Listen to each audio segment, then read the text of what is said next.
investigação da Polícia Federal sobre a fraude no cartão de vacinação do ex-presidente Jair Bolsonaro aponta que ele teria tomado a vacina contra a Covid-19. Uma das suspeitas é que isso teria acontecido em agosto e outubro do ano passado. Segundo a PF, as doses foram aplicadas em Duque de Caxias, no Rio de Janeiro, e o certificado teria sido emitido pelo celular do tenente-coronel Mauro Cid, o ex-ajudante de ordens de Bolsonaro.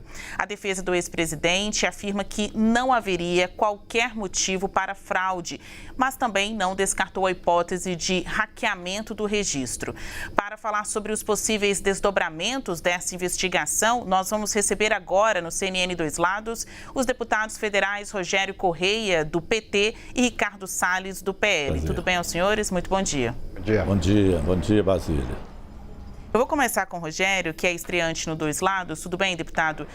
Ontem a gente viu que o ex-presidente Jair Bolsonaro se recusou a prestar depoimento à Polícia Federal. Os advogados alegaram que queriam ver os autos, ter exata noção de qual é a acusação antes de permitir um depoimento do ex-presidente. O senhor acha que Bolsonaro deve aceitar depor a PF? É obrigação dele, deve aceitar e terá que ir. E eu acho que vai ter que ir também a Comissão Parlamentar de Inquérito, CPMI mista, que vai ser formada agora no Congresso Nacional. Ontem já teve um depoimento bombástico do ex-assessor dele, o faz de tudo. A gente diz que é o faz de tudo errado que o Bolsonaro manda, que é o Mauro Cid.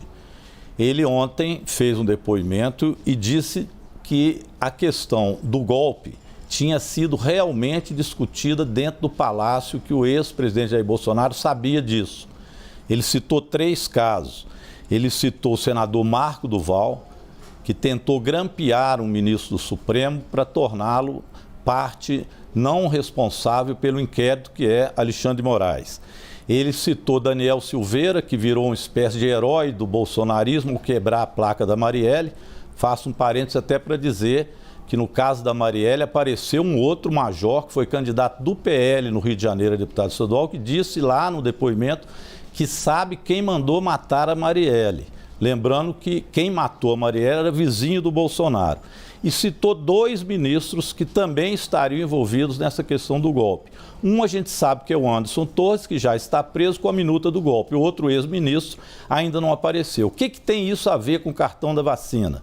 É que o cartão da vacina era a fuga para onde Bolsonaro foi para articular o processo do golpe, inclusive o 8 de janeiro, para tramar esse golpe. E, além disso, é evidentemente um desprezo que ele tem com a questão da saúde pública.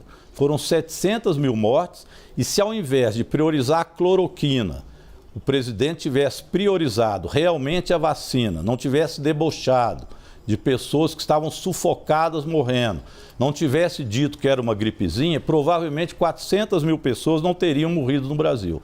Tudo isso vai para a CPMI e vai para a CPMI também o caso das joias, porque ele fazia uma reserva, quando estava no alto exílio que ele se impôs, de joias que ele buscou, tentou pegar da alfândega, com inclusive o Mauro Cid indo lá, e essas joias, muitas delas, estavam no sítio do Nelson Piquet, amigo dele.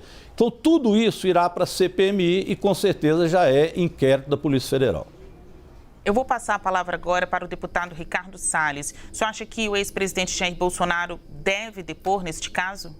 Bom, olá, Basília, Rogério. Veja, eu acho que ele deve depor, mas não da forma que queriam fazer a sodada ontem. Não é correto nenhuma pessoa ir depor, nem o presidente Bolsonaro, nem qualquer outro brasileiro, sem conhecer o teor daquilo sobre o qual ele está indo falar. Ele não disse que não vai depor, ele disse que vai depor mediante o acesso prévio dos autos, o que acontece em qualquer caso, E eu entendo que nesse caso especificamente, quando o presidente fizer o seu depoimento, ele vai esclarecer realmente, como ele disse de maneira... Eu vou interromper rapidamente, deputado, porque a gente está acompanhando também aqui em Brasília, mas voltamos ao Dois Lados, o discurso do presidente Lula agora na reunião com o Conselhão. Vamos ouvir. Estamos de volta, seguimos ao vivo, 12:08 e já te convido para voltar com a gente para o Dois Lados. Basília Rodrigues precisou sair, jornalismo ao vivo é assim mesmo, mas Gustavo Uribe está atentíssimo. E agora é com você, hein, Uribe? Aqui no Dois Lados, vamos retomar então a conversa com Ricardo Salles, do PL de São Paulo, e com Rogério Correia, do PT de Minas Gerais. Obrigado pela paciência, parlamentares. Vou retomar a Ricardo Salles, que não tinha terminado de responder a pergunta. Parlamentar, o senhor defende que Jair Bolsonaro ele preste depoimento à Polícia Federal para esclarecer a respeito da questão do cartão de vacinação? Bom, Gustavo, primeiro quero ver você vestido de rei da Inglaterra amanhã, na coroação que eu vi você falando aqui há pouco. Mas eu acho que o presidente vai depor, deve depor, aliás, como qualquer cidadão, não tem problema nenhum. Só não deve fazê-lo, como exatamente ele disse, antes de ter acesso aos autos, que é uma garantia também de todos os cidadãos, né? A gente tem visto aqui discussões sobre vários assuntos e da mesma forma que eu defendi no passado, eu atuo na política há muito tempo e na advocacia e tudo mais, que os casos de corrupção do PT, que aliás são a causa do desprestígio político que se referiu há pouco aqui o presidente Lula, o desprestígio da classe política brasileira não veio à toa, veio com aqueles escândalos de Lava Jato, Triplex, Sítio, Pedalinho, corrupção da Odebrecht, aquelas coisas todas. Mas eu sempre defendi lá atrás que as pessoas tinham direito à defesa. Tanto o presidente Lula, os petistas que foram presos e tudo mais, quanto o presidente Bolsonaro. Todos têm direito à defesa e deve ser feito conforme o contraditório, a ampla defesa, né, o devido processo legal. E neste caso, especificamente, para depor no inquérito, o acusado ou investigado, seja o que for, precisa ter acesso prévio aos autos. Uma vez tendo tido acesso ao prévio aos autos, ele vai depor normalmente. O que eu acho também, e aqui acho que vamos discutir isso, é que as medidas de prisão não se justificam, mas a gente fala com isso daqui a pouco. Para termos um equilíbrio, vou começar agora pelo Salles, depois passo para o senhor Correia. Deputado Salles, o senhor acha que é possível desvincular a atuação de Mauro Cid, ex-ajudante de ordens, do ex-presidente Jair Bolsonaro? Não sei o que se pretende com a palavra desvincular, Gustavo. Porque uma coisa, evidentemente, é que o ajudante de ordens, o Cid, estava próximo ao presidente, fez trabalhos para o presidente, exercia sua função de ajudante de ordens. Isto não quer dizer automaticamente que tudo que Cid fez ao longo desses 4 anos foi a mando ou a conhecimento de Bolsonaro. Pelo mesmíssimo motivo, aliás, adianto aqui ao meu querido deputado Rogério, pelo mesmíssimo motivo que o PT está usando agora para evitar, ou evitou durante muito tempo, a CPMI do 8 de janeiro, dizendo que o Lula não sabia de nada, né? Que aquelas imagens do G. Dias não eram do conhecimento do Lula, de que o G. Dias foi ao Palácio e teve aquela conduta de absoluta leniência, complacência e talvez até conivência com aquela depredação, e o Lula não sabia de nada. Então, veja só como o mesmíssimo argumento. Nós não podemos pressupor nem que Lula não sabia ou que sabia, nem que Bolsonaro não sabia ou que sabia. É para isso que existem as investigações. A gente precisa deixar as investigações irem a campo. Só que neste interregno, repito, não faz sentido, num fato que foi um fato circunscrito há poucos dias no final do ano passado, essa investigação se circunscreve a isso, você ter prisão de pessoas em algo que não tem a mínima contemporaneidade. A prisão preventiva se deve utilizar em momentos de contemporaneidade. Os fatos aconteceram naquele momento e um risco de se repetirem.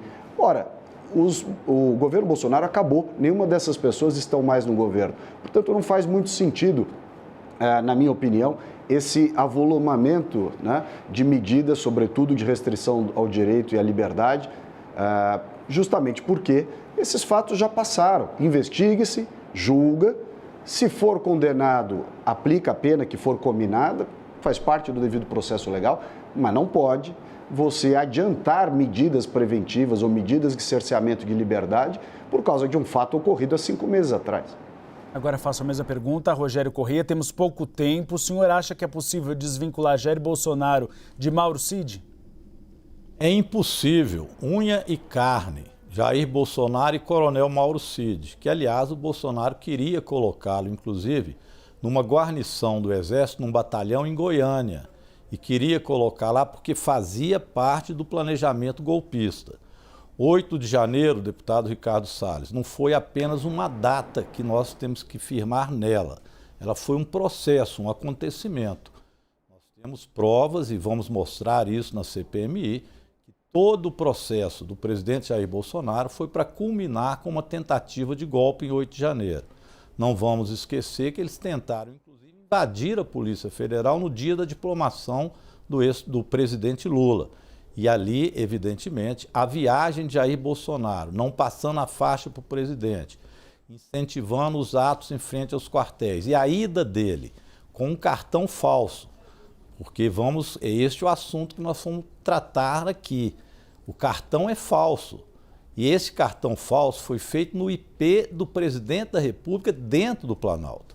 O presidente dizer agora que isso foi apenas do Mauro Cid, nem o presidente teve a coragem de dizer, porque ele sabe que será rebatido pelo próprio Mauro Cid, que começou agora a dizer realmente o que aconteceu durante esse período. Lembramos também, deputado, que e telespectadores, estamos com os telefones celular de Bolsonaro nas mãos da Polícia Federal e também de Mauro Cid, onde por WhatsApp ele combinou como seria a falsificação do documento. Envolver inclusive uma enfermeira que agora está lá o nome dela como se tivesse vacinado o ex-presidente Jair Bolsonaro. Então, olha só, tem muitos indícios seríssimos que a Polícia Federal já tem. Isso, no meu entendimento, faz parte do procedimento do golpe. Então, eu acho que esse é o debate que nós vamos fazer na CPMI, espero que o deputado também esteja lá, eu quero estar na CPMI, até para a gente passar o Brasil a limpo e a gente não permitir que o processo democrático seja de novo ofendido, que seja promovido tentativas de golpe. Aproveitar para cumprimentar aí também, né, o Uribe pela sua vinda aqui e também o nosso deputado, né, que eu ainda não cumprimentei, Ricardo Salles. Foi bom ouvir o presidente Lula também, o Ricardo nos ajudar lá depois a aprovar lá os projetos, principalmente da nova meta fiscal sustentável e a reforma tributária para a gente baixar esses juros e fazer o Brasil crescer, que é o que nós estamos querendo e precisando no Brasil. Mas é um prazer estar aqui com vocês. Eu agradeço a presença de ambos. Terminamos agora o Dois Lados com a presença de Ricardo Salles, do PL São Paulo, e Rogério Correia, do PT de Minas Gerais. Muito obrigado pela paciência, pela cordialidade e pela participação, parlamentares. Até logo, um Obrigado. abraço. Até logo, Rogério. Tchau. Um abraço, até logo.